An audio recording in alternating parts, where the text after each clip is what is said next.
Welcome to the Candida Chronicles with our host, Michael Biamonte, certified clinical nutritionist. In this podcast, Michael will answer your questions and reveal the shocking truth that the cause of most chronic ailments is not what you've been told. The source is Candida, a yeast overgrowth which, when it becomes systemic, can cause all sorts of seemingly unrelated ailments such as chronic fatigue syndrome and even weight gain. For more information on how Michael can help you, please visit healthtruth.com. That's health-truth.com, or phone his office at 212-587-2330. And now, without further ado, Michael Biamonte. Today we're going to be discussing minerals and their effects on the immune system. I would like to start out by first explaining some basics here. Minerals are native to the body. The body does not make minerals. The body must consume minerals from outside sources. And minerals coact with different vitamins to perform different functions in the body. There are basically two types of mineral. One is called a macro mineral. These are minerals which you have large amounts of in the body. These would be calcium, magnesium, sodium, and potassium. And then we have trace minerals. And trace minerals are minerals that you have trace amounts, smaller amounts in the body. Both are equally important and equally valid, but they are found in different levels or different amounts. Now, minerals act in different ways on the body. Some minerals are components of the immune system itself. And these minerals act to produce immune substances like white blood cells, antibodies, antigens, interferon, many different substances that work in the immune system. And there are other minerals which actually have an effect directly on microorganisms. We're going to start with bacteria as the first group. There are certain nutrients which are just naturally antibacterial. On the mineral side, we find calcium and calcium and copper as being highly antibacterial. Magnesium also is antibacterial, and magnesium is particularly an antibiotic to MRSA and Staph aureus. There are nutrients which would align with the mineral to help its function as an antibacterial, and primarily in the vitamin kingdom, that would be vitamin D, and to a lesser extent vitamin E would combine with calcium and copper to have this antibacterial effect. So this would mean if someone had a bacterial infection, taking calcium and copper would help their body to overcome the bacterial infection faster. Now on the viral side, we have zinc as the primary antiviral nutrient. We found that magnesium also has a dual effect. It has an antibacterial effect, as I just stated, but it does have some antiviral effects. But in the body, zinc is the primary mineral, which is an antiviral. As far as anti-yeast nutrients go, copper is a typical ingredient in many types of substances which are sold commercially to put in swimming pools to kill algae and mold and different types of fungal growth. And copper also has, to some degree, an antifungal effect in our own bodies. Selenium also, which you find in different topical shampoos that deal with fungus or fungal problems on the scalp, typically Head and Shoulders contains selenium. Selenium is one of the active ingredients, and as a mineral, selenium is highly antifungal or anti-yeast. Now, what's interesting is that these nutrients, or these minerals, also can have an opposite effect on the immune system and on the microorganism. Calcium and copper, while are antibacterial, tend to be viral activators. This means that calcium and copper aggravate viruses. If you have a virus in your system and you take too much of a calcium or copper supplement, you could antagonize the virus and actually speed up its replication, which of course is very bad.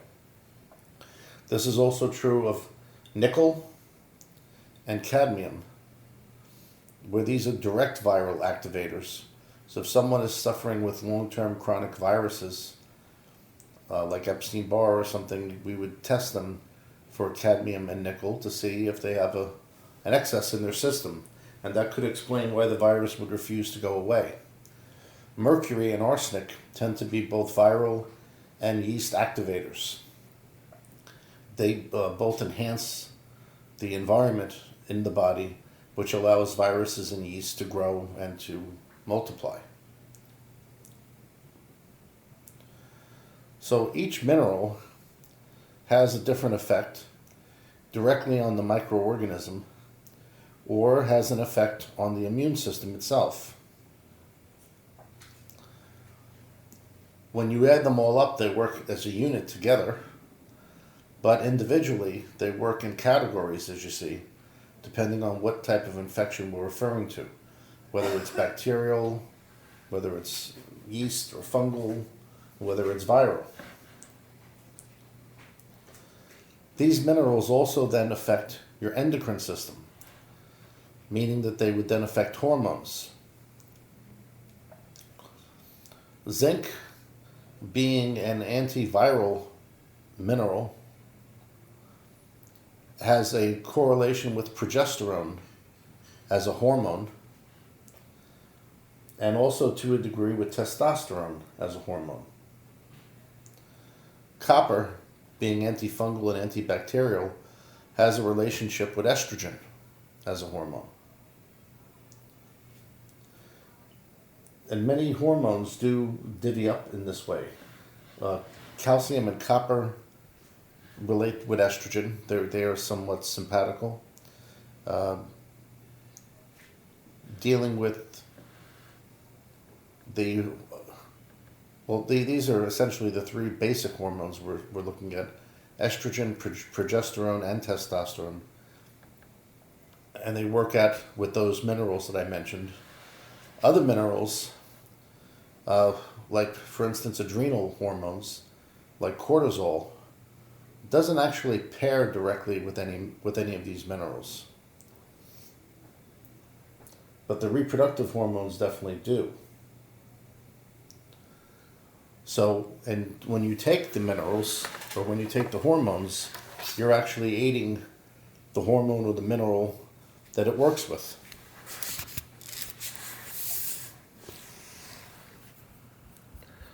Now, what's important to know here is that if you're working with somebody who has a chronic bacterial infection, you don't necessarily want to give them any nutrients which antagonize or block the effects of calcium and copper as minerals. The nutrients that would tend to block calcium and copper potentially could be magnesium if taken in a high enough dose. Certainly could be potassium, because potassium is a direct antagonist to potassium.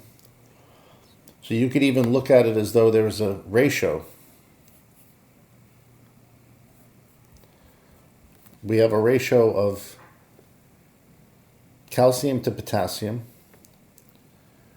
This ratio of calcium to potassium in your tissues helps regulate your thyroid hormone.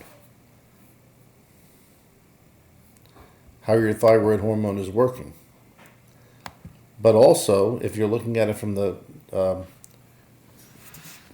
immune system side, calcium would be representing an antibacterial, and the potassium could be representing an antiviral function. If we're dealing with a virus, you wouldn't want to give a person excess copper or calcium because that would affect adversely the functions of zinc, which is the primary antiviral mineral in the body. So there is a seesaw effect you can see in dealing with these elements. In the immune system, all the different nutrients are needed in order for the immune system to work, for it to produce different antibodies and white blood cells and whatnot, and for it to work in a balance. Because we do have to have a proper balance. Otherwise, if the immune system goes far to one way or another and is out of balance, you have an abnormality in the immune system which could easily add to an autoimmune condition. So this is not something we want, of course.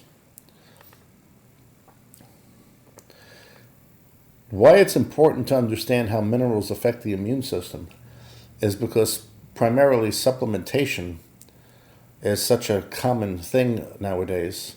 There are so many people taking supplements, which in one side is good, but in another side is bad, because most of the people who are taking all these supplements don't know if they really need them. They don't test themselves to see if they need them, and that can be a huge problem.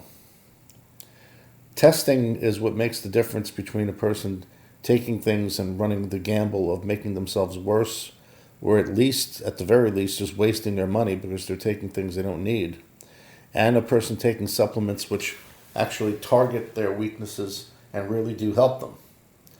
And this is a repeated theme you'll hear on all the podcasts, because it's a basis of the nutritional work that my practice has been doing for all these years.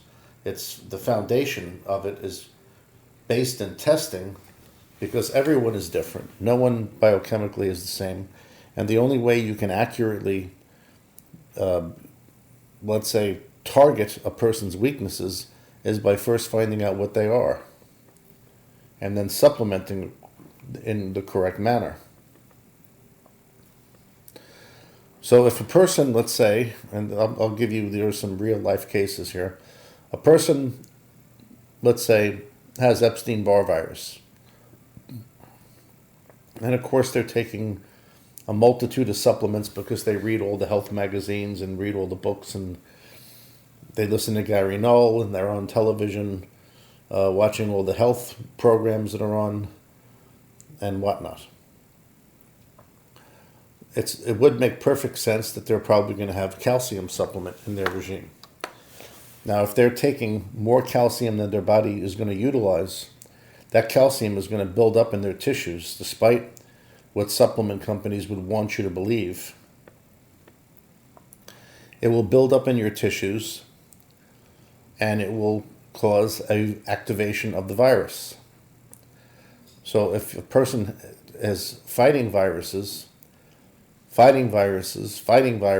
year after year, and it seems like what they do just doesn't work, the first thing you would want to look at is, well, are they taking excessive amounts of nutrients, which are viral activators?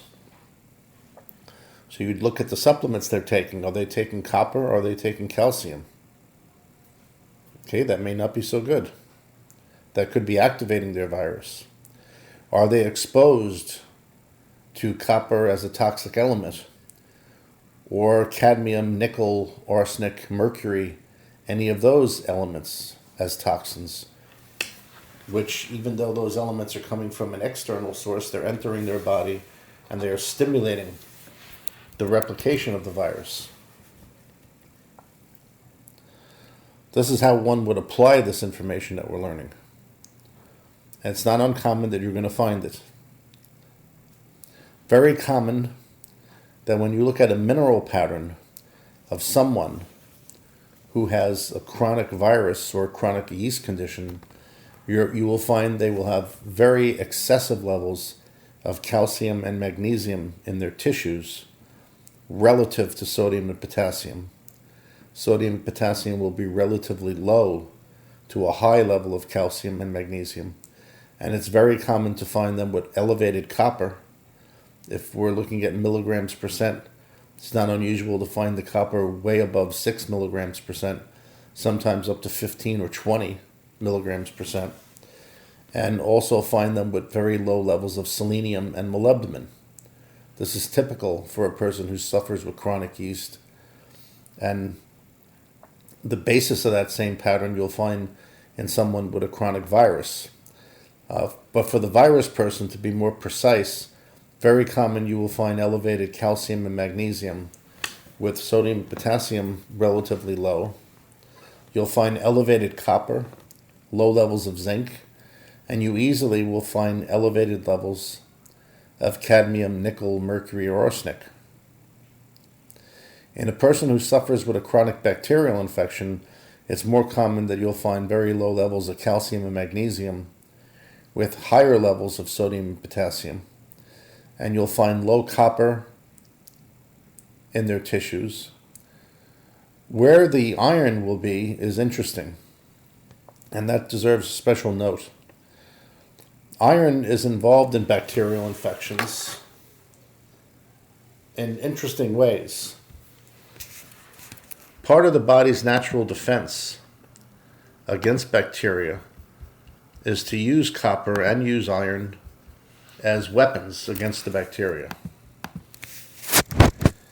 It's very typical that when you have someone with a chronic bacterial infection, you'll find the iron levels in their tissues elevated. Sometimes finding elevated iron in the person is a hint that they're suffering with some type of chronic bacterial infection. The reason why this seems to be that the body sequesters iron out of the bloodstream and puts it in the tissues, because iron may be dependent for the growth of many bacteria. And as iron would further the growth of the bacteria, we could argue that this might be a defense mechanism of the body, that it would pull the iron away and store it in the tissues, and maybe even store it to an excess, where you could say that the person had maybe even a mild bacterial, copper or iron toxicity. In the blood, we would have a different story, but essentially I've been talking to you not from the viewpoint of blood work, but from the viewpoint of the tissue level. The blood is not consistent with these things, so you're apt not to find anything that I've been referring to here consistent in the blood. The blood is a method or a mode of transportation of nutrients and elements, so you're not apt to find any kind of stability in these mineral patterns that I'm quoting here in a blood test. You're more apt to find these patterns showing up in a urinary 24-hour, let's say, mineral test, or particularly in a hair mineral analysis, which is reflecting the tissues. And that's the hair mineral analysis is the more reliable way to determine the mineral pattern in the tissues. When you take a blood test, it's showing you what's in the blood at that given time, which could change hour to hour. A urine test is showing you what the body's excreting. The hair, however, is showing you what the body has in storage, and that's more of what's in the savings account, and that's more of the actual pattern in the tissues that you're going to find. So once again, an application of knowing the minerals and how they relate to the immune system. We know that if we have a chronic infection, if it's viral, we do not want to take calcium and copper as supplements. We would more want to take zinc. And as we look further into understanding minerals and how they pair with vitamins, zinc's first cooperative vitamin would be vitamin A. When you start looking at immune system formulas that they sell in the health food stores, this will become more apparent and become more obvious to you. Zinc would partner more with vitamin A and to a lesser degree with vitamin C as an antiviral. Whereas an antibacterial calcium and copper would partner more with vitamin D. And there's a big difference in how these nutrients work. But there we have, if we're looking at it as a sort of a triad, we have calcium, copper, vitamin D as the antibacterial. We have zinc, vitamin A, and vitamin C as the antiviral. As an anti-yeast or antifungal, we'd be looking at copper, selenium, and perhaps molybdenum as a triad that would have an anti-yeast effect on the system.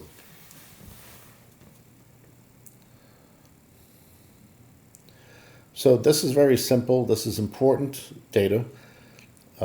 Simple but very important, because someone could be completely booby-trapping their entire treatment if they're taking excessive supplements which are imbalancing their system. And this unfortunately is very common because, as I said before, people tend not to do adequate testing to determine the levels of the nutrients they need. If someone takes vitamin C and they take it in excess, the vitamin C could cause a copper deficiency. The copper deficiency that they now have could make them more susceptible to chronic bacterial infections. If someone had a bacterial infection and they understood that copper is something that would help their body fight it, and they started taking a copper supplement, and they took this for many years as a way to fight off their, let's say, natural weakness, they could cause a zinc deficiency. And in causing a zinc deficiency, they now make themselves more susceptible to viral infections. And we can go around this as though it was a wheel to show how taking too much of any one nutrient will cause a deficiency of a different one. Vitamin B1, for instance, is known to lower calcium. If someone took a lot of B1 without taking calcium to balance it, they can end up with a calcium deficiency. Vitamin B6 helps the body to utilize magnesium. And we see there's a similar effect. If you took excess B6, you could cause a loss of magnesium. So in this way, when we don't understand what we're taking as far as nutrients, you could overtake a nutrient which is going to adversely affect your system, and particularly your immune system. An old story that I've probably told a million times is when I was first practicing as a nutritionist on Long Island in Valley Stream. I had a doctor call me who was referred by an associate of mine who had this prostate problem. He described the prostate problem as being very bad about 3 or 4 years ago, until he discovered zinc. He read in an article about how zinc was beneficial to the prostate. So he started taking 50 milligrams of zinc every day, and his prostate problem cleared up, and he was doing fine. And he maintained this improvement for at least 3 years or 4 years, as I can remember, until I think 6 months before he called me, the prostate problem started to come back. Now, the zinc had cleared up his original prostate problem, which had been going on for quite some time, in a matter of weeks when he originally started taking the zinc. So he was a bit dumbfounded that the prostate problem was coming back, though he did not stop taking the zinc. So when the prostate problem started to return for this man, he thought to himself, well, let me take more zinc. He had already been taking 50 milligrams, and this was the only supplement he was taking, mind you. He was not taking any other type of supplement to balance the 50 milligrams of zinc he was getting. Well, he decided to take 100 milligrams of zinc. And within 3 days of doing that, he then developed a raging prostate infection.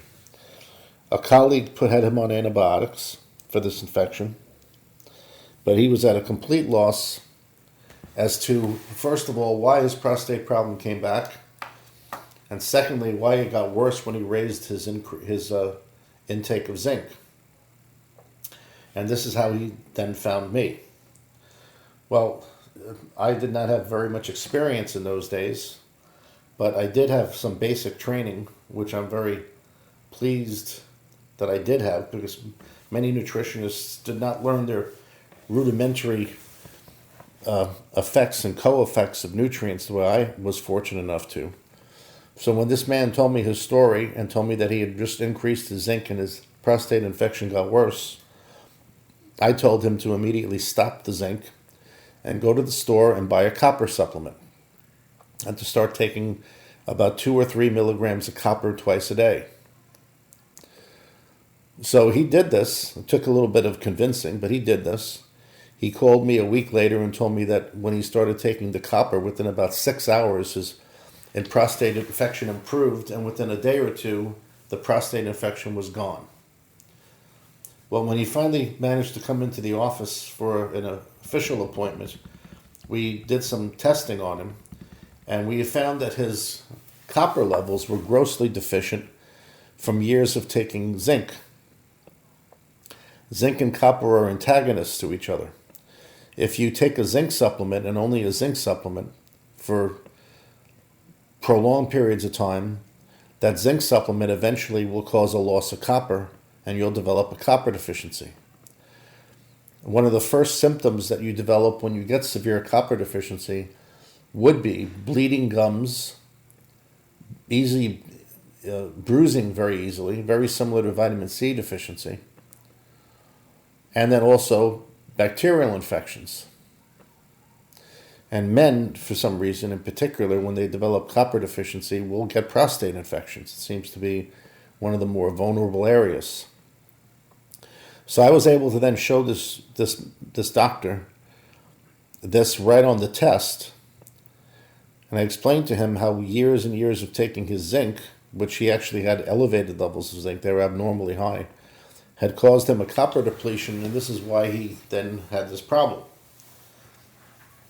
Well, this man was quite impressed by this, and he worked with me for many years after that point, doing, let's say, an annual hair mineral test in order to adjust his supplements. It took about a year or two to get his system back in a normal balance, but he never had any problems like this ever since then. The moral of the story is, if you take nutrients without knowing what you're doing, you can create imbalances in other nutrients.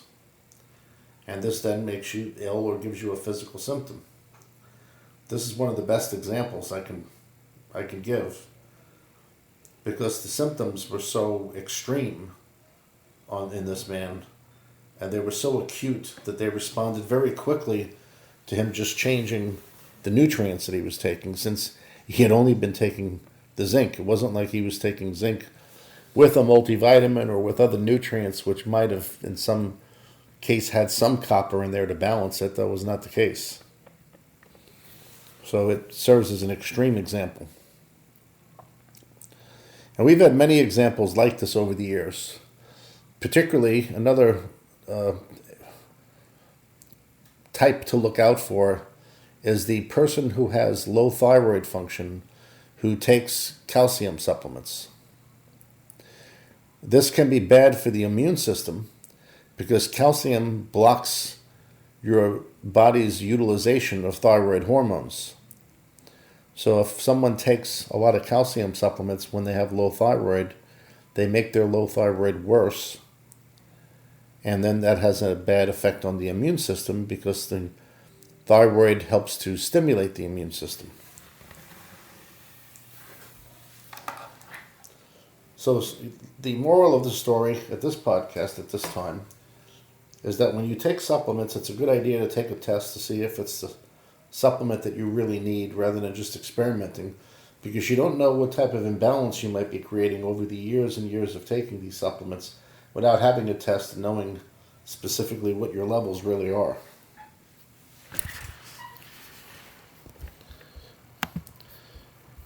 I hope this has been informative. We're going to be ending off, and we will be back live on Thursday to discuss more on the Candida Chronicles. That's a wrap for this episode of the Candida Chronicles featuring Michael Biamonte, certified clinical nutritionist. Michael holds a doctorate of naturopathy and is a New York State certified clinical nutritionist.